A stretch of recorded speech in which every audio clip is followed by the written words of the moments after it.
the animals. Here's Rex. And then Rudy is saying hello as well. Now both of these guys are rescued and resident rough-toothed dolphins. They're a really unique species of dolphin to see, as they are only found in 2 facilities in the United States. They're also a deep water species of dolphin. So if you guys are visiting our beautiful beaches here in Florida, you likely would not come across these animals close to shore. Now they both live here because they were rescued in 2019 after straining themselves. And during their rehabilitation, it was found that both of them had some form of hearing loss. So Rex, who's working with Evan, is completely deaf. And then Rudy has some form of hearing loss in his echolocation range, but he can hear within the frequencies of communication.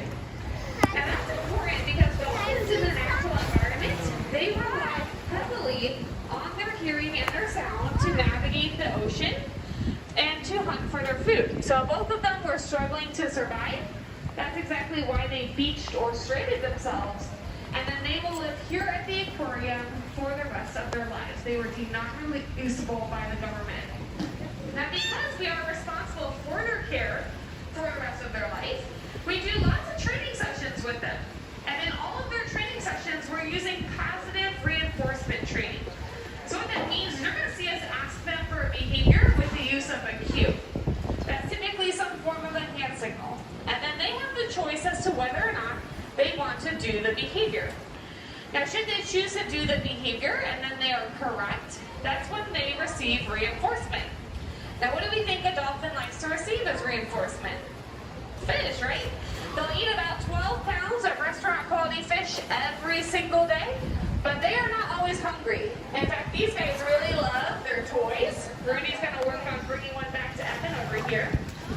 They also really enjoy a good back rub. They enjoy some of their favorite things. All of those things can be used to reinforce behaviors that we want to see again in the future. Now, in this scenario right here, it's kind of funny. Rudy was retrieving that big ball.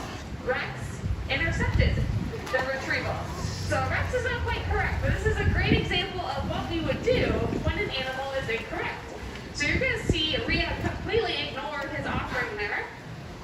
Great job, Rhea. And then we're just going to move on to something else. So we draw no attention to the behavior that we don't want to see again.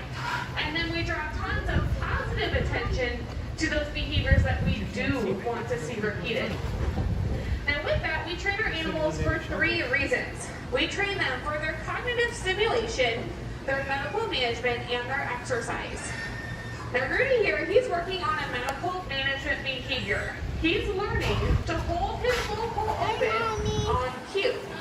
Now dolphins are voluntary breathers, so they do think about when they hold their blowhole open or when they take a breath. And right now, Rudy's learning to hold his open for a duration. The reason is our veterinarians regularly want to look at the animals. They want to look all over their body, they want to look down their blowhole, all kinds of crazy stuff, and it's our job to train them to cooperate with their veterinarians. So right now, Rudy is learning a few different things involving his blowhole. He's learning to take a breath on cue when asked. He's learning to hold that blowhole open, and then he also already knows to do a forceful exhale or a chuck. So he has to understand the difference between all of those things. And moving on in our training session, he's also working on a cognitive behavior where he gets to choose his reinforcement. So we talked about the dolphins liking more than just one thing. They don't only like their fish. Of course, Rudy does like his fish, but he also likes his brush. He likes to play with water. He can see bubbles. All of those things can be rewarding to him. And here he has the choice between nothing or the brush. And looks like he chose nothing. That's okay. That's exactly what he will get. And then he learned from that. He's like, okay, I'm going to choose the brush. And then he gets a nice little rub down his body.